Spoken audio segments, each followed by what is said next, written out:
अस्सलाम वालेकुम बेटा। एडिटोरियल्स एक्सप्लेनेशन सीरीज की एक और वीडियो आपके सामने प्रेजेंट की जा रही है।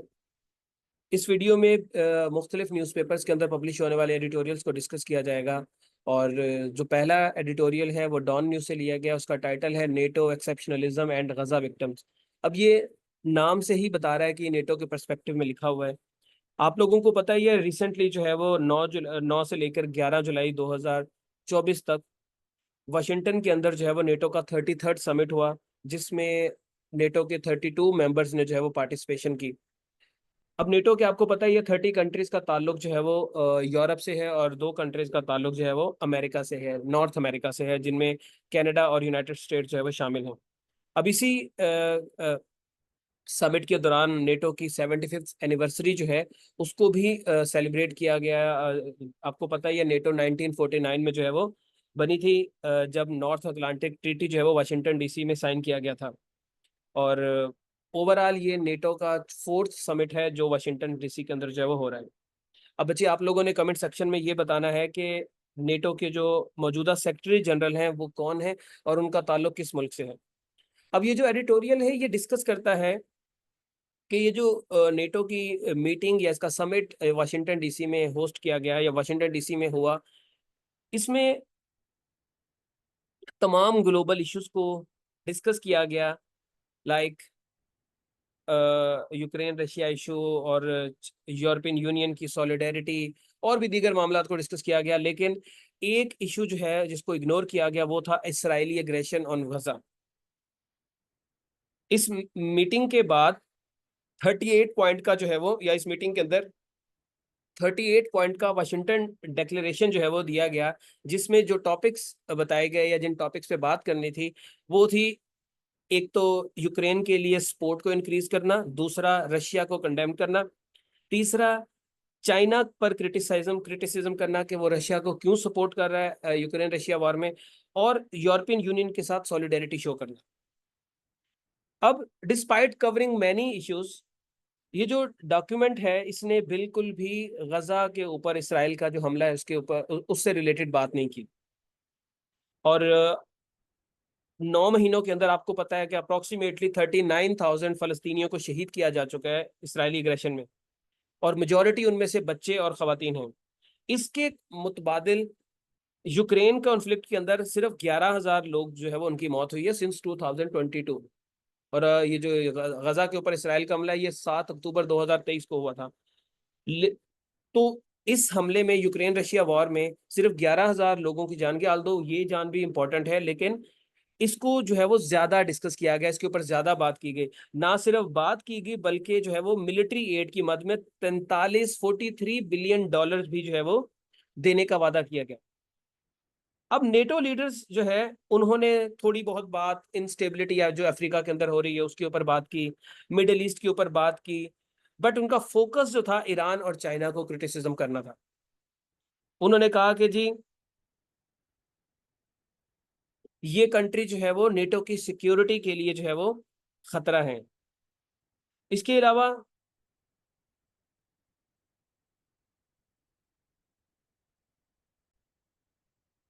इन्होंने बात की कि हाइब्रिड वॉरफेयर ये एक खतरा है यूरोपियन कंट्रीज के लिए, नेटो कंट्रीज के लिए साइबर अटैक खतरा है। लेकिन इन्होंने बिल्कुल बात नहीं की रशिया के, चाइना के या ईरान के जो है वो कंसर्न्स रिगार्डिंग वेस्ट। मतलब सिर्फ अपनी इनको टेंशन है, दूसरे ममालिक को इनसे क्या टेंशन है वो इन्होंने डिस्कस नहीं की। अब ये जो डिक्लेरेशन था इसमें इन्होंने जो 38 पॉइंट्स का मैंने आपको बताया, उस डिक्लेरेशन के अंदर इन्होंने रशिया को क्रिटिसाइज किया कि रशिया जो है वो यूरो अटलांटिक यानी कि यूरोप और अमेरिका की जो सिक्योरिटी है उसके लिए कंटिन्यूसली खतरा बना हुआ है। लेकिन इन्होंने ये बात बिल्कुल नहीं की कि रशिया जो है उसको नेटो की ईस्टवर्ड एक्सपेंशन जो है उससे क्या खतरा है। मतलब ये नेटो कंट्रीज जो है वो कंटिन्यूसली यूक्रेन को अपने साथ मिलाना चाहते हैं और रशिया की तरफ मूव कर रहे हैं, तो रशिया को भी उससे अपनी सिक्योरिटी और अपनी सोवरेनिटी के लिए खतरा महसूस होता है। इन्होंने उसके ऊपर बात नहीं की। नेटो ने तमाम ममालिक को जो है वो ये मजबूर किया, या तमाम ममालिक को जो है वो ये एक डायरेक्शन दी कि आप रशिया के साथ किसी किस्म के भी मामला को जो है वो डील करना छोड़ दें। लेकिन इन्होंने बिल्कुल भी इंडिया को कंडेम नहीं किया, जो कि रशियन ऑयल और गैस का मेजर बायर है। मीनवाइल नेटो ने एक्यूज किया चाइना को कि वो यूक्रेन रशिया वार में जो है वो सपोर्ट कर रहा है रशिया को, लेकिन इन्होंने इंडिया को फिर क्रिटिसाइज नहीं किया। इंडिया तो आपको पता ही है कि प्रॉपरली रशियन अलाई है, उन्होंने भी रशिया को कंडेम नहीं किया, लेकिन अमेरिका चाइना को क्रिटिसाइज कर रहा है, लेकिन इंडिया को जो है वो क्रिटिसाइज नहीं कर रहा। फिर यूएस और जो इसके अलाइज हैं उन्होंने इसराइल की जो है वो कैश यानी फाइनेंशियल और डिफेंस मटेरियल की सूरत में सपोर्ट जो है वो जारी रखने का फैसला किया, डिस्पाइट कि इसराइल जो है फलस्तीनी के ऊपर जो है वो क्या मजालिम कर रहा है। तो ये पता चलता है कि ये नेटो की जो है वो नेटो के डबल स्टैंडर्ड है, नेटो की पॉलिसीज के डबल स्टैंडर्ड हैं। और इवन स्पेनिश प्राइम मिनिस्टर ने इसके ऊपर बात की, रजब तय्यब एर्दोगान ने इसके ऊपर बात की कि आपने तमाम समिट के अंदर यूक्रेन का रोना पीटना डाला हुआ है, बट किसी ने भी कंडेम नहीं किया इसराइल के एग्रेशन को, या जो है वो इसराइल की जो कार्रवाइयाँ गजा के अंदर हो रही हैं। ये स्पेनिश प्राइम मिनिस्टर ने इसके ऊपर बात की। फिर नेटो की हिपोक्रेसी यहाँ पर भी हमें नजर आई कि नेटो ये समझता है कि अगर वो अपने डिफेंस पे पैसा खर्च करेगा, इन्वेस्टमेंट करेगा, तो ये उनका राइट है। लेकिन अगर इनकी हिपोक्रेसी यहाँ पर सामने आती है कि जब रशिया या ईरान अपने डिफेंस पे खर्च करते हैं तो उसको जो है वो ये अपने लिए खतरा समझते हैं। ये शो करता है कि नेटो जो है जो बयान देता है कि हम डेमोक्रेटिक ऑर्गेनाइजेशन है और डेमोक्रेटिक प्रिंसिपल्स के ऊपर चलते हैं, तो डेमोक्रेटिक प्रिंसिपल्स में तो इक्वलिटी होती है। तो ये तो बिल्कुल भी जो है वो दूसरों की जो इक्वलिटी है या दूसरों के राइट्स को ये एक्सेप्ट ही नहीं करते, सिर्फ अपनी बात करते हैं, जो कि इनकी इनकंसिस्टेंसी को शो करते हैं। तो इस जो एडिटोरियल है इसका कंक्लूजन यही है कि नेटो की जो सिलेक्टिव अटेंशन है और डबल स्टैंडर्ड है ग्लोबल इश्यूज को लेके और ह्यूमन राइट्स की वायलेशन को लेके, उनके अंदर जो है वो बाइसनेस की स्मेल आती है, बदबू आती है। जहां पर वो दूसरी नेशंस को कंडेम करते हैं और या फिर किसी के दूसरी नेशंस को कंडेम करते हैं, और जहां पर अपने अलाइज जुल्म कर रहे हैं, वो ह्यूमन राइट्स वायलेशन कर रहे हैं, उनको जो है वो ये कुछ नहीं कहते, उनको सपोर्ट कर रहे होते हैं, लाइक इसराइल। तो ये एडिटोरियल जो है वो वाजे तौर पे इनकी जो है वो हिपोक्रेसी को हाईलाइट करता है और ये शो कराता है कि ये इनकंसिस्टेंस हैं अपनी उन वैल्यूज के जिसमें ये कहते हैं कि हम डेमोक्रेटिक प्रिंसिपल्स को फॉलो करते हैं। तो बच्चे ये था आपका फर्स्ट एडिटोरियल, और उम्मीद है आपको इसकी समझ आ गई हो। अब बच्चे नेक्स्ट एडिटोरियल है अ टिकलिंग टाइम बॉम्ब। ये एक्सप्रेस ट्रिब्यून में पब्लिश हुआ है, और ये पाकिस्तान के अंदर जो पॉपुलेशन ग्रोथ है उसके पर्सपेक्टिव में लिखा गया है। पाकिस्तान के 7th पॉपुलेशन सेंसस बताते हैं कि पाकिस्तान की जो पॉपुलेशन ग्रोथ है वो बड़ी सिग्निफिकेंट है। पाकिस्तान की पॉपुलेशन जो है वो अप्रोक्सीमेटली 241.49 तक पहुंच चुकी है, और और ये 2.55% के रेट से ग्रो कर रही है। मतलब आज समझ लें कि हमारा पॉपुलेशन ग्रोथ जो है वो 2.55% जो है वो आ रहा है, जो कि पाकिस्तान को दुनिया का 27वां fastest growing in population country consider करता है। दुनिया की इकोनॉमी इंक्रीज होती है, हम पॉपुलेशन इंक्रीज करी जा रहे हैं। और अगर ये पैटर्न कंटिन्यू रहा तो 2047 तक माशाल्लाह से हमारी जो आबादी है वो 480 मिलियन तक पहुंच जाएगी, 48 करोड़ तक पहुंच जाएगी। ठीक है। अब मजे की बात यह है कि हमारी पॉपुलेशन के अंदर 79% जो लोग हैं वो अंडर 40 ईयर्स हैं। मतलब हमारी जो मेजॉरिटी ऑफ पॉपुलेशन है वो यंग है, और ये बड़ी हमारे लिए पॉजिटिव चीज हो सकती है, एक एसेट साबित हो सकता है। लेकिन हमने जहां पर बाकी चीजों का बेड़ा गर्क किया, हमने इस पॉपुलेशन का जो एसेट है इसको भी सही तरीके से इस्तेमाल नहीं किया, और उसकी वजह क्या है? हमारे मुल्क के अंदर जॉब्स नहीं है, पॉलिटिकल स्टेबिलिटी नहीं है, इकोनॉमिक अपॉर्चुनिटीज नहीं है। जॉब्स ना होने की वजह से आप बांग्लादेश में देख लें क्या हो रहा है। तो बहुत सारे यंग पीपल जो है वो फ्रस्ट्रेटेड हो गए हैं ड्यू टू हाई अनएम्प्लॉयमेंट। तालीम की कमी नहीं है, तालीम की कमी है, सॉरी। और फिर वो तंग आकर मुल्क छोड़ के जा रहे हैं, ब्रेन ड्रेन हो रही है। लिटरेसी रेट अगर पाकिस्तान का बात करें तो वो बड़ा लो है। सिर्फ 60.5% लोग जिनकी एज 10 साल से ज्यादा है या 10 साल है या उससे ज्यादा है वो लिखना और पढ़ना जानते हैं। 39.5% लोग ऐसे हैं जो पढ़ना लिखना जानते ही नहीं है। 36% हमारे बच्चे स्कूल में नहीं जाते। अगर हम बात करें फीमेल की लेबर फोर्स में पार्टिसिपेशन की, तो 23% लेबर फोर्स में फीमेल की पार्टिसिपेशन है। जब हमारी पॉपुलेशन का आधा पोर्शन खवातीन पर मुश्तमिल है, और उस पोर्शन को अगर 100% कंसीडर किया जाए और उस 100% में से सिर्फ 23% वुमेन जो है वो काम करती हैं, तो फिर आपकी कैसे इकोनॉमी जो है वो ग्रो होगी। फिर जब आपकी पॉपुलेशन ग्रो करती है तो इससे आपके जो रिसोर्सेज हैं उन पे बर्डन पड़ता है। जब आपकी पॉपुलेशन ग्रो होगी, रिसोर्सेज कम है, तो पर कैपिटा इनकम आपकी जो है वो कम होगी, लिविंग कंडीशंस आपकी बुरी होना शुरू हो जाएंगी। अब आपको सही पॉपुलेशन पता होना भी, पॉपुलेशन का एग्जैक्ट एक्यूरेट डाटा होना भी जो है वो आपके पास बड़ा जरूरी है। टेक्निकली 10 साल के बाद जो है वो होनी चाहिए मर्दमशुमारी, लेकिन पाकिस्तान में कभी 20-20 साल नहीं होती और कभी 7 साल बाद हो जाती है, कभी 5 साल बाद कर देते हैं। टेक्निकली 10 साल के बाद जो है वो होनी चाहिए, ताकि आपके पास फिगर रहे और सही फिगर रहे। जब आपके पास सही फिगर होगा, रिलायबल डाटा होगा, तभी आप एक्यूरेट और बेटर रिसोर्स एलोकेशन कर सकेंगे, बेटर प्लानिंग कर सकेंगे। अब ये एडिटोरियल कहता है कि आप फौरी तौर पे क्या कर सकते हैं, ताकि आप अपनी ये जो 79% यंग पॉपुलेशन है इसको एक एडवांटेज के तौर पे जो है वो यूज कर सकें। फर्स्ट, अपना एजुकेशन सिस्टम इंप्रूव करें। Two, create more job opportunities. And three, stabilise the economy. By addressing these issues, Pakistan जो है वो अपनी इस यंग यूथ को जो है वो एक या अपनी यूथ को जो है वो एक एडवांटेज के तौर पे या एक एसेट के तौर पे जो है यूटिलाइज कर सकेगा। तो ये बेटा बात की गई है इस एडिटोरियल के अंदर।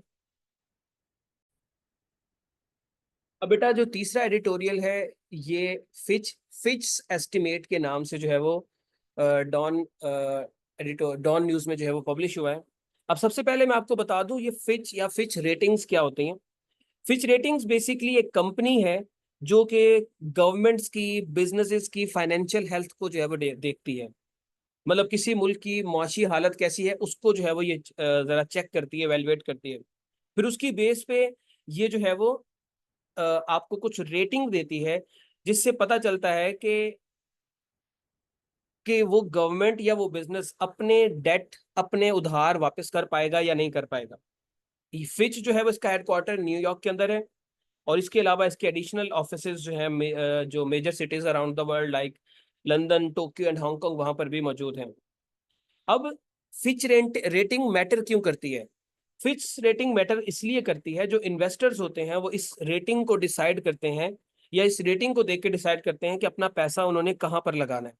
अगर फिच के अकॉर्डिंगली रेटिंग आपकी अच्छी हो तो फिर वहां पर जो है वो रिस्क कम होता है, और अगर रेटिंग बुरी हो तो वहां पर रिस्क जो है वो ज्यादा होता है, फिर वहां पर इन्वेस्टमेंट नहीं होती। अब बच्चे आपने ये बताना है कि दुनिया की जो big three credit rating agencies हैं, इनमें से एक फिच रेटिंग है, बाकी दो कौन सी हैं और वो कहाँ पर लोकेटेड है, ये आप लोगों ने बताना।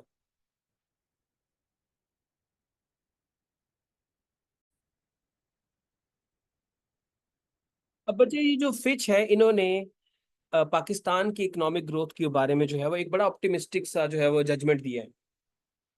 और जो दुनिया की दूसरी इंटरनेशनल एजेंसीज हैं या ऑर्गेनाइजेशंस हैं, उन्होंने कुछ और बात की है, बट फिच जो है वो ये कुछ और ही बात कह रहा है।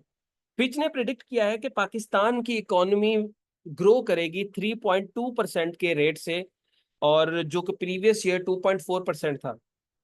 अब ये जो प्रिडिक्शन उन्होंने की है वो किन बेसिस पे की है, ये मैं जरा आपको जो है वो बता देता हूँ कि किन फैक्टर्स के ऊपर इन्होंने ये प्रिडिक्शन की है। एक बेटा मॉनेटरी ईजिंग। मॉनेटरी ईजिंग मतलब जो हमारे जो सेंट्रल बैंक हैं, like state bank of Pakistan हो गया, वो लोअर इंटरेस्ट रेट पे लोगों को कर्जा देंगे। तो जब लोअर इंटरेस्ट रेट पे कर्जा देंगे तो लोगों के लिए फिर पैसा जो है वो वापस करना भी आसान होगा, और पैसा बोरो करना भी आसान होगा। इसी तरह एग्रीकल्चरल आउटपुट जो है वो उनको लगता है कि पाकिस्तान की ग्रो करेगी, क्वालिटी ऑफ क्रॉप्स जो है वो बेहतर होगी। इसकी वजह से भी पाकिस्तान के अंदर जो है वो इकोनॉमिक ग्रोथ थोड़ी सी ज्यादा होगी। फिर हमारा जो एक्सचेंज रेट है वो स्टेबल रहेगा। स्टेबल एक्सचेंज रेट रेट का मतलब क्या होता है कि हमारी जो कंट्री की जो वैल्यू है, कंट्री के करेंसी की जो वैल्यू है वो रिलेटिवली कांस्टेंट रहेगी as compare to other currencies, particularly dollars. अब जब आपका एक्सचेंज रेट स्टेबल होता है तो उससे क्या होता है, इससे इंटरनेशनल ट्रेड और इन्वेस्टमेंट जो है वो इजी हो जाती है करना, और काफी प्रेडिक्टेबल हो जाती है। मतलब आपको पता होता है कि यार हमारी जो डॉलर के मुकाबले में हमारी करेंसी इतनी है, तो ये 1 महीने बाद भी इतनी रहेगी, 2 महीने बाद भी इतनी रहेगी, तो आप अपनी सेल परचेज जो है वो उसके हिसाब से कर सकते हैं। फिर इन्होंने बात की कि आपकी जो इन्फ्लेशन है वो स्लो होगा। स्लोइंग इन्फ्लेशन मतलब कि प्राइसेस ऑफ गुड्स और सर्विसेज बढ़ेंगी, बट स्लो रेट में।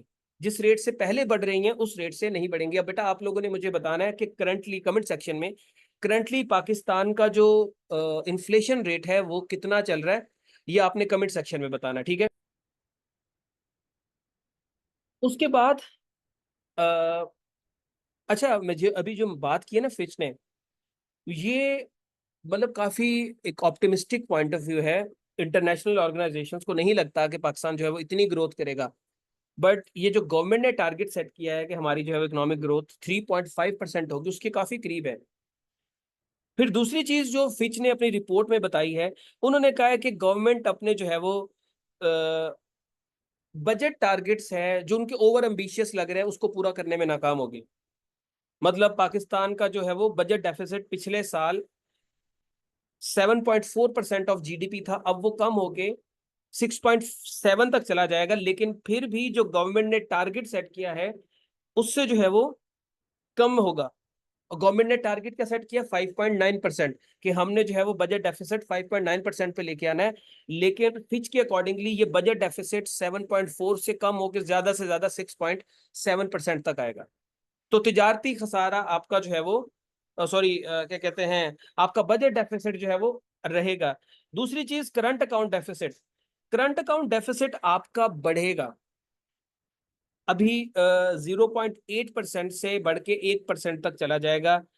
और उसकी वजह यही है कि एक तो ट्रेड डेफिसिट है आपका, दूसरा हायर ऑयल प्राइसेस है, ठीक है। इस वजह से भी आपका करंट अकाउंट डेफिसिट बढ़ेगा, कम नहीं होगा। तो इस मामले में तो हमारी इकोनॉमी बुरा परफॉर्म करेगी। उसके बाद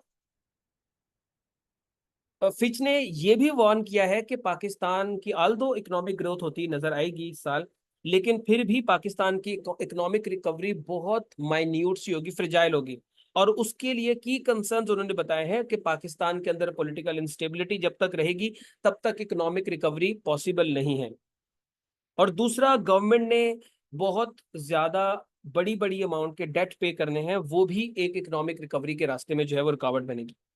अब पॉलिटिकल इंस्टेबिलिटी, उन्होंने कहा कि जी वो पाकिस्तान में 2022 से चल रही है, लेकिन अभी जो फरवरी में इलेक्शंस हुए जिसमें एक माइनॉरिटी गवर्नमेंट जो है वो बनी है, जिसमें पीएमएलएन जो है वो मेजर पार्टी के तौर पे सामने आई, लेकिन उसको छोटी छोटी पार्टीज ने और एक बड़ी पार्टी पीपल्स पार्टी ने जो है वो सपोर्ट किया हुआ है। जिससे ये लगता है कि अगर उनमें से कोई पार्टी भी अपनी सपोर्ट इससे पीछे करती है तो ये गवर्नमेंट गिर जाएगी। सो ये फ्रेजाइल गवर्नमेंट, और फ्रेजाइल गवर्नमेंट कुछ ज्यादा इकोनॉमिक जो डिसीजंस है वो नहीं ले सकती। दूसरा, इनको सिक्योरिटी स्टैब्लिशमेंट से सपोर्ट है, लेकिन वो भी काफी नहीं है इनके लिए।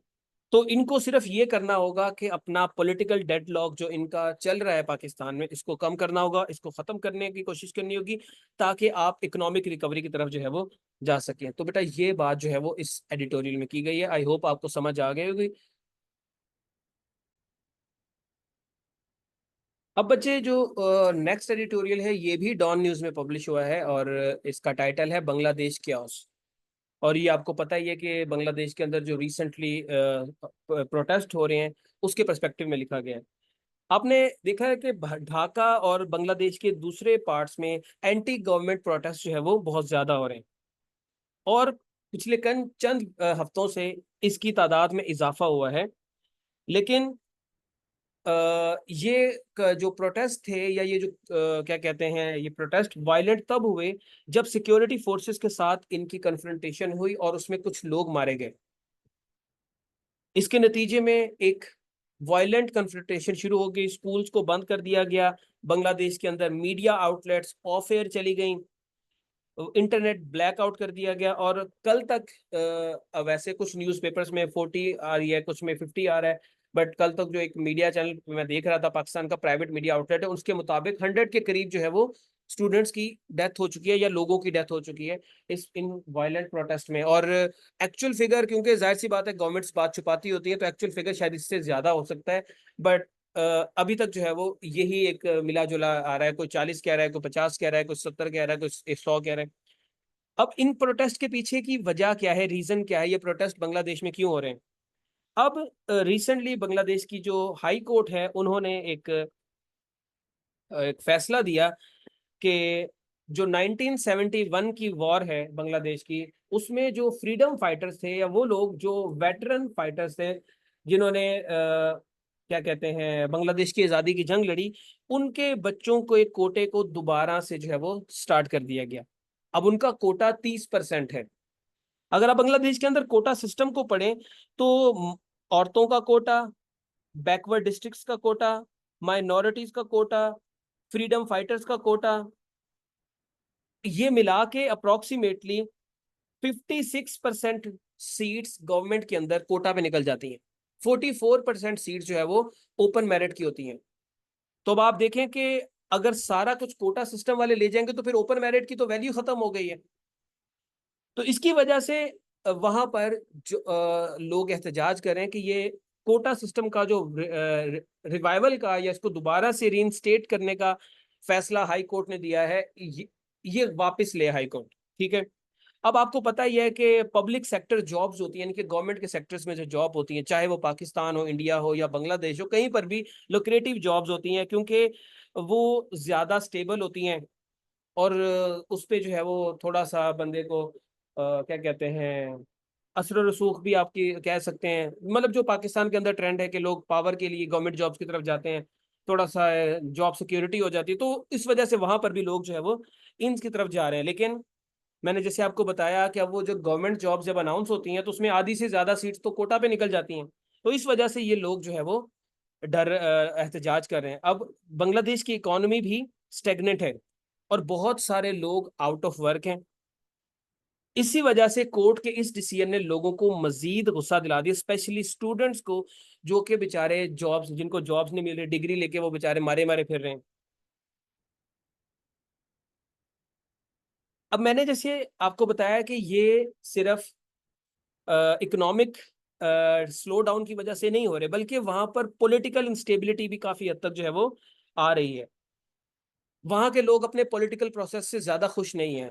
अभी जो प्राइम मिनिस्टर शेख हसीना वाजिद, जो कि चौथी दफा इस साल इलेक्शन जीत के वजीर आजम बनी है, अपोजिशन ने इस क्वेश्चन की लेजिटिमेसी को जो है वो क्वेश्चन किया है और इसको ओपोज किया है। उन्होंने इसके नतज को मानने से इनकार कर दिया। उनका लगता है कि ये हुकूमत धांधली ज्यादा हुकूमत है और ये जो है वो 2 नंबर तरीके से पावर में आई है। अब शेख हसीना वाजिद जो है वो इस जुमरे में तो कुछ नहीं कह रही, लेकिन उनकी जो सपोर्टर गवर्नमेंट है और जो सपोर्टर्स हैं या सपोर्टर स्टूडेंट्स विंग है, वो सिक्योरिटी फोर्सेस के साथ मिलके इन स्टूडेंट्स के ऊपर हमले कर रहे हैं। ठीक हो गया। हालात खराब हुए तो उन्होंने वहां पर हसीना वाजिद की जो गवर्नमेंट है, उन्होंने वहां पर स्कूल्स को ऑफ कर दिया, आर्मी को डिप्लॉय कर दिया ढाका और उसके गिरदनवा के इलाके में, कर्फ्यू नाफिज कर दिया जब तक हालात ठीक नहीं हो जाते, पब्लिक गैदरिंग के ऊपर पाबंदी लगा दी, इंटरनेट ब्लैकआउट कर दिया, कुछ नहीं पता लोगों को कि वहां पर हो क्या रहा है। इवन कुछ हैकर्स ने जो है वो बांग्लादेश की गवर्नमेंट की ऑफिशियल वेबसाइट्स को हैक करके वहां पर अब स्टूडेंट्स के हक में जो है वो स्टेटमेंट्स लिखी या जो है वो वहां पर टैक्स चलाए। यूनिवर्सिटीज को बंद कर दिया गया, स्कूल कॉलेजेस को बंद कर दिया गया। प्राइम मिनिस्टर जो हसीना वाजिद है, इन्होंने स्टूडेंट्स को कहा कि आपकी जो हाई कोर्ट के फैसले के खिलाफ अपील जो है वो सुप्रीम कोर्ट में गई हुई है और सुप्रीम कोर्ट के जो इसके ऊपर फैसला आना है अप्रोक्सीमेटली 7 अगस्त को आएगा या इसके ऊपर हेयरिंग होगी। तो तब तक आप लोग जो है वो शांत रहें, आप लोग जो है वो पुरसुकून रहें। लेकिन हर किसी को पता है, इवन वहां के जो रहने वाले लोग हैं उनको पता है कि शेख हसीना वाजिद की अपनी सहमति इसमें शामिल है कि ये कोटा सिस्टम रिवाइव किया जाए, क्योंकि ये इसमें वही लोग इन्वॉल्व होते हैं या वही लोग शामिल होते हैं जिन्होंने जो जिनका ताल्लुक अवामी लीग, जो कि शेख मुजीबुर रहमान की पार्टी थी, जिन्होंने 1971 की वॉर में बांग्लादेश के लिए क्या कहते हैं, आज़ादी की जंग लड़ी। तो ये सारे इन्हीं की पार्टी के सपोर्टर हैं। तो ये अगर कोटा दोबारा से बहाल हो जाएगा तो इनका वोट बैंक दोबारा से जो है वो स्ट्रांग हो जाएगा। तो ये अपने पॉलिटिकल बेनिफिट के लिए कर रही हैं। तो इसी वजह से लोगों ने शेख हसीना वाजिद का भी बायकॉट किया हुआ है कि ये इनकी मर्जी के बगैर फैसला नहीं आ सकता था। बहरहाल हसीना वाजिद ने जो है वो ये भी फैसला किया कि जो लोग मारे गए हैं इनकी किलिंग के खिलाफ जुडिशियल इन्वेस्टिगेशन जो है वो बिठाई जाएगी। बट एक जो ब्लंडर इन्होंने मारा है, इन्होंने जो है वो ये जो प्रोटेस्टर्स हैं, ये जो स्टूडेंट्स हैं जो प्रोटेस्ट कर रहे हैं, इनको रजाकार का नाम दिया। अब रजाकार वो लोग थे जो कि 1971 की वॉर में पाकिस्तान के सपोर्टर थे या पाकिस्तान के हामी थे। इनके इस बयान ने स्टूडेंट्स को मजीद जो है वो गुस्सा दिलाया, मजीद इश्तियाल दिलाया, जिसके बाद स्टूडेंट्स ने डिमांड की कि शेख हसीना वाजिद को रिजाइन कर देना चाहिए। Along with these tactics, Sheikh Hasina Wajed ने जो है वो अपोजिशन को भी इल्ज़ाम दिया, मोर प्रोमिनेंटली जमात इस्लामी को और जो खालिदा जिया की पॉलिटिकल पार्टी है उनको, कि ये लोग भी स्टूडेंट्स को इश्तियाल दिलवा रहे हैं, ये लोग एंटी गवर्नमेंट प्रोटेस्ट के अंदर जो है वो मुलविस हैं।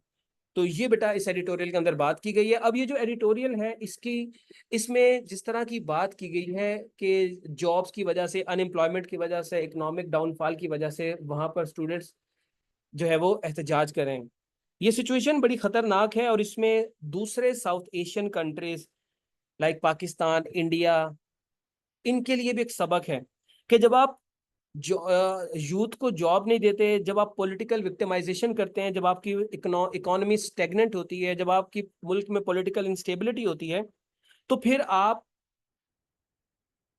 डिजास्टर के लिए तैयार हो जाए। ठीक है। और जब इन तमाम एक्टिविटीज लाइक इकोनॉमिक डाउनफॉल का शिकार है, पॉलिटिकल विक्टिमाइजेशन हो रही है, उसके खिलाफ जब लोग रिएक्ट करते हैं तो गवर्नमेंट उनको जब हैवी हैंडेडली डील करती है तो उससे मजीद मामला खराब होते हैं और फिर मामला एक और नहज पर पहुंच जाते हैं। तो इन कंट्रीज को सबक सीखना चाहिए बांग्लादेश के मामला को देख के। तो ये इस एडिटोरियल में जो है बेटा बात की गई है।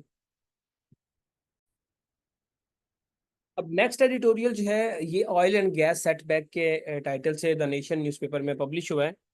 और ये एडिटोरियल क्या कहता है? ये एडिटोरियल कहता है बेटा कि पाकिस्तान के जो पेट्रोलियम के मिनिस्टर हैं मुसद्दिक मलिक साहब, उन्होंने स्टैंडिंग कमेटी ऑन एनर्जी में ये बात कही है कि फॉरेन कंपनीज पाकिस्तान की ऑयल एक्सप्लोरिंग और gas, oil and gas exploring में जो है वो इंटरेस्टेड नहीं है। मतलब वो नहीं चाहती कि भाई अगर आप उनको पैसे भी दे तो वो कहेंगे यार हमें कोई इंटरेस्ट नहीं है आपके मुल्क में जाके एक्सप्लोर करेंगे गैस कहाँ से निकलेगी और ऑयल कहाँ से निकलेगा। और इसकी मेन रीजन जो है पाकिस्तान के अंदर सिक्योरिटी प्रॉब्लम्स, और सेकेंडली इस पर्पस के लिए जो फैसिलिटीज सेटअप की जाती हैं उनकी हाई कॉस्ट है। और वर्कर्स के लिए जो फैसिलिटीज होती हैं, इंजीनियर्स के लिए जो फैसिलिटीज होती हैं, उनको लगाने में जो है वो एक हाई कॉस्ट लगती है। तो पाकिस्तान के अंदर वो लोग इस चीज़ को लेके इंटरेस्टेड नहीं है इन दो फैक्टर्स की वजह से। और नियर फ्यूचर ऐसी कोई सूरत हाल नज़र भी नहीं आ रही कि ये बिजनेसेस पाकिस्तान के अंदर इन्वेस्ट करेंगे जब तक आपकी सिक्योरिटी की सूरत हाल जो है वो इम्प्रूव नहीं हो रही। आल्दो दुनिया के अंदर ये बड़ा प्रॉमिसिंग सेक्टर्स है ऑयल एंड गैस का, बड़ी इन्वेस्टमेंट इसमें हो रही है, लेकिन पाकिस्तान के अंदर सिक्योरिटी के मामला की वजह से और हमारी high cost of setting up these facilities, हम इस अपॉर्चुनिटी को मिस कर रहे हैं। और कुछ कंपनी जो पाकिस्तान के अंदर ऑलरेडी ऑपरेट कर रही थी वो भी बेचारी जो है वो जाना शुरू हो गई हैं। अब उसके अलावा और कौन से चैलेंजेस हैं? इसके अंदर जो चैलेंजेस हैं वो है unfriendly business environment. Security issues को अगर साइड पे भी कर दें तो पाकिस्तान का जो इन्वायरमेंट है वो बिजनेस फ्रेंडली नहीं है। हमारे हाई टैक्सेस लगाए जाते हैं बिजनेसेस के ऊपर, और जो फील्ड मेंटेनेंस की जो कॉस्ट है वो बहुत ज़्यादा होती है। इस वजह से भी कंपनीज जो है वो इसमें इन्वॉल्व नहीं होना चाहती। अब पाकिस्तान के पास ऑप्शंस क्या हैं कि पाकिस्तान अकेला ही अपने अपने बलबूते पे ही ऑयल एक्सप्लोरेशन करना शुरू कर दे, लेकिन इसके लिए बहुत टाइम चाहिए, बहुत पैसा चाहिए, एक्सटेंसिव मशीनरी चाहिए, एक्सपर्टीज चाहिए। और ये पाकिस्तान के पास अभी है भी नहीं, और हमारी जो इकोनॉमिक सिचुएशन है उसके हिसाब से फ्यूचर में भी कुछ ज्यादा जल्दी आती हुई नजर नहीं आ रही। अब दूसरी ऑप्शन क्या है, और वो बेटर ऑप्शन है कि आप फॉरेन इन्वेस्टर्स को अट्रैक्ट करें। और वो कैसे अट्रैक्ट होंगे, जब आप उनको अच्छे इंसेंटिव्स देंगे, जब आप उनको बिजनेस फ्रेंडली इन्वायरमेंट देंगे, ठीक है, और अट्रैक्टिव कॉन्ट्रैक्ट टर्म्स देंगे, तब जो है वो लोग आपकी तरफ आएंगे। और गवर्नमेंट का रोल यही है कि गवर्नमेंट जो है वो सिक्योरिटी को इम्प्रूव करे, बिजनेस फ्रेंडली इन्वायरमेंट लेके आए, और क्या कहते हैं, इनको अच्छे इंसेंटिव्स दे जो oil and gas exploring companies हैं, ताकि वो लोग हमारे मुल्क में आए, हमारे मुल्क के अंदर इन्वेस्टमेंट करें, और फिर जो है वो हमारे मुल्क इस सेक्टर में भी आगे की तरफ मूव करें। तो ये बेटा इस एडिटोरियल के अंदर बात की गई थी।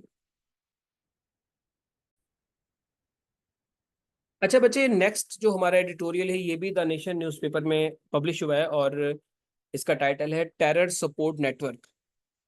अब इस एडिटोरियल को समझाने से पहले मैं आपके साथ दो टर्म्स डिस्कस करूंगा, एक स्लीपर सेल्स क्या होते हैं, और दूसरा ये जो आपके सपोर्ट नेटवर्क्स ऑफ टेररिस्ट या सपोर्ट नेटवर्क्स फॉर टेररिज्म, ये क्या होते हैं। तो स्लीपर सेल्स की बात करें तो बेसिकली स्लीपर सेल जो है वो, ये- आप कह सकते हैं कि टेररिस्ट के जो है वो कॉवर्ट ग्रुप्स होते हैं, वो कुछ खास अरसे के लिए जो है वो इनएक्टिव हो जाते हैं, छुप जाते हैं, ठीक है, और फिर सही वक्त आने पर वो दोबारा से वहां से बाहर निकलते हैं, और आकर जो है वो अपनी कार्रवाइयां शुरू कर देते हैं। अब ये जो स्लीपर सेल्स, मैं दोबारा से बता दूं, ये जो टेररिस्ट होते हैं या जो शिद्दत पसंद लोग होते हैं, ये जब इनके खिलाफ ऑपरेशन होता है तो ये जाकर छुप जाते हैं लोकल पॉपुलेशन में, और नॉर्मल जिंदगी गुजारना शुरू कर देते हैं, ठीक है। लेकिन जब इन्हें लगता है कि सूरत हाल इनके लिए ठीक हो गई है, तो ये फिर दोबारा से जो है वो एक्टिव हो जाते हैं, दोबारा से सर निकालना शुरू कर देते हैं, और अपनी कार्रवाइयां शुरू कर देते हैं, जस्ट लाइक स्नेक्स। जब उनको खतरा होता है दिन के टाइम पे, तो वो छुप जाते हैं बिलों में जाके, और जब रात को टाइम होता है, उन्हें पता होता है अब कोई इंसान नहीं होगा, तो वो बाहर निकलते हैं और फिर इंसानों को ही डसना शुरू कर देते हैं। और दूसरी जो टर्म मैंने आपको बताई थी, support network for terrorism. Support network ये बेसिकली कुछ ऐसे लोग होते हैं, कुछ ऐसी एक्टिविटीज होती हैं जो कि टेररिस्ट को अपनी कार्रवाइयां सही तरीके से अंजाम करने में मदद करती हैं। मतलब आप उनको कह सकते हैं कि उनको एड प्रोवाइड करती हैं, उनको थोड़ा सा जो है ना अ, एक सपोर्ट प्रोवाइड करती है अपनी कार्रवाइयां करने में। फॉर एग्जांपल, टेररिस्ट ऑर्गेनाइजेशन को आप खुफिया तौर पे, मिसाल के तौर पे किसी पर्सन का कोई बिजनेस है, तो वो टेररिस्ट माइंडसेट रखता है या टेररिस्ट आइडियोलॉजी को सपोर्ट करता है, तो वो फिर क्या करेगा, वो उन टेररिस्ट ऑर्गेनाइजेशंस को डोनेशन करना शुरू कर देगा, ठीक है। और ये जो डोनेशन करना है, ये बेसिकली उन टेररिस्ट ऑर्गेनाइजेशन के लिए सपोर्ट नेटवर्क होगा। इसी तरह मैं या कोई पर्सन आर्म डीलर है, असले की डीलिंग करता है, या वो इलीगल तरीके से टेररिस्ट को असलहा प्रोवाइड करता है, तो वो जो वेपन सप्लाई नेटवर्क होगा वो उनका सपोर्ट होगा टेररिज्म का या टेररिस्ट का।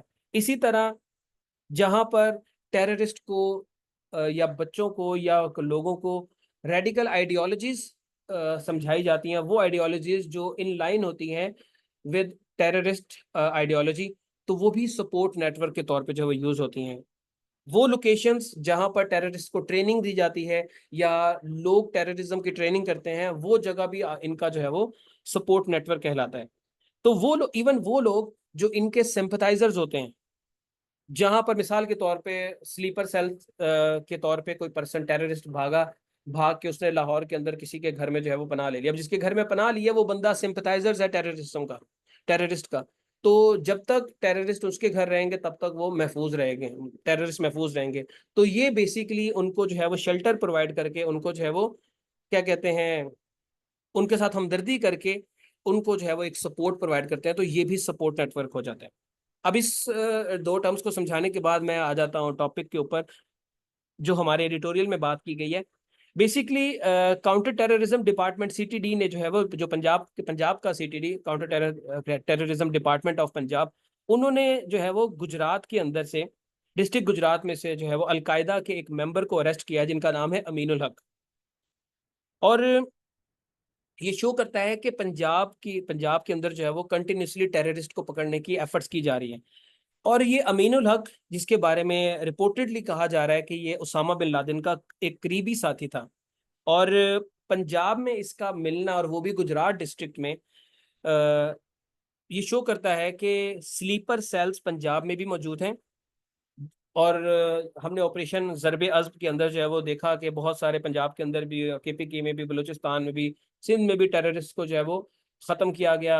लेकिन वो सारे टेररिस्ट ख़त्म नहीं हुए थे। अमीनुल हक का मिलना ये शो करता है कि स्लीपर सेल्स अभी भी मौजूद हैं पंजाब में भी और बाकी जगहों पर भी। और आपको ये भी पता है, या इस एडिटोरियल में ये बात की जाती है कि Punjab is not usually the main area of front line terrorist activities. लेकिन यहाँ से जो टेररिस्ट मिले हैं, ये शो करते हैं कि टेररिस्ट कहीं पर भी मौजूद हो सकते हैं। आल्दो पंजाब के अंदर टेररिस्ट एक्टिविटीज उतनी ज्यादा नहीं जितनी बाकी सूबे केपीके और बलूचिस्तान में है, बट आप ये नहीं कह सकते कि पंजाब या सिंध जो है वो यहाँ पर टेररिस्ट होते नहीं हैं। आइडियोलॉजिकली लीडर्स लाइक अमीनुल हक ऐसी जगहों पे छुप जाते हैं, और किसी जगह पर छुप जाते हैं और डायरेक्टली फाइट में जो है वो इन्वॉल्व नहीं होते।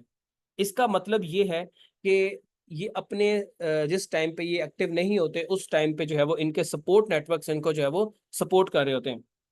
और ये सपोर्ट सिर्फ, जैसे मैंने आपको बताया कि सिर्फ वेपन्स के थ्रू नहीं होती। अगर आप उनको अपने घर में पनाह देते हैं, तब भी इनको जो है वो सपोर्ट मिलती है। मतलब कहने का ये है कि ये जो अमीनुल हक जैसे दहशतगर्द हैं, अगर ये पंजाब के अंदर या किसी भी सूबे में जाके रह रहे हैं और आराम से रह रहे हैं, और इनको वहां से पकड़ा जा रहा है, तो उसका मतलब ये है कि इनको किसी किस्म की सपोर्ट मिली है तो रह रहे हैं वहां पर। और वो सपोर्ट किसी ने इनको अपने घर रखा होगा, या किसी मदरसे में, या किसी जो है वो कॉलेज में, या किसी जो है वो बिजनेसमैन के पास, या किसी स्मगलर के साथ ये अटैच होंगे। तो इसका मतलब सिंपल वर्ड्स में यही है कि टेररिस्ट कहीं पर भी मौजूद हो सकते हैं, और पंजाब के अंदर भी टेररिस्ट की मौजूदगी हमें देखने को मिली है। उसके बाद आपको ये भी पता है कि तहरीक तालिबान पाकिस्तान जो है वो अलकायदा की क्लोज अलाई है। और तो अगर अमीनुल हक पंजाब से मिला है, तो इसका मतलब ये है कि टीटीपी की प्रेजेंस पंजाब में भी हो सकती है। तो अब क्या होना चाहिए?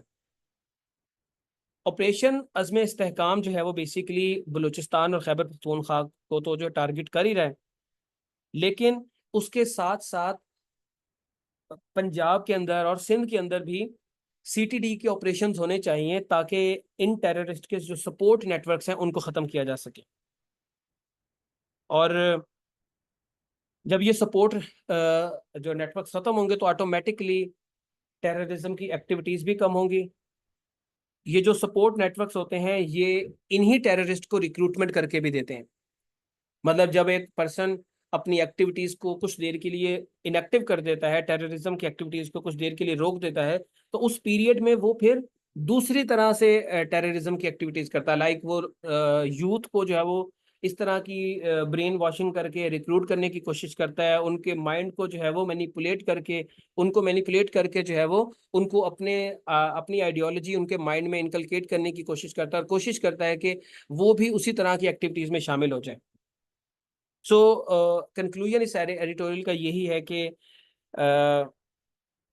ये जो अमीनुल हक का सीटीडी ऑपरेशन में अरेस्ट होना, ये शो करता है कि काउंटर टेररिज्म जो एफर्ट्स हैं वो जारी रहनी चाहिए। और पंजाब चाहे फ्रंट लाइन टेररिस्ट एक्टिविटीज का मरकज ना हो, लेकिन जो आपके स्लीपर सेल्स हैं या टेररिस्ट की प्रेजेंस हर जगह पे हो सकती है। तो अगर आप ज़रबे अज़्म इस्तेहकाम ऑपरेशन स्टार्ट करने जा रहे हैं, तो आप बलूचिस्तान और खैबर पख्तूनख्वा के साथ साथ पंजाब और सिंध के अंदर भी अपने सीटीडी बेस जो है वो ऑपरेशन जो है वो करते रहें, ताकि कंप्लीटली जो है वो आपको इसमें कामयाबी हासिल हो सके। अब बच्चे, ये जितने भी एडिटोरियल्स बताए हैं, ये मैंने एडिटोरियल्स को एक्सप्लेन किया। इसमें मेरी ज़ाती राय मैंने शामिल नहीं की। जहाँ पर मैं अपनी ज़ाती राय बताता हूँ, वहाँ पर मैं हाईलाइट कर देता हूँ कि ये मेरी ज़ाती राय है। तो ये जो भी मैंने बातें इसमें डिस्कस की हैं, ये सारी की सारी उन एडिटोरियल्स लिखने वालों की जो है वो पर्सनल ओपिनियन है।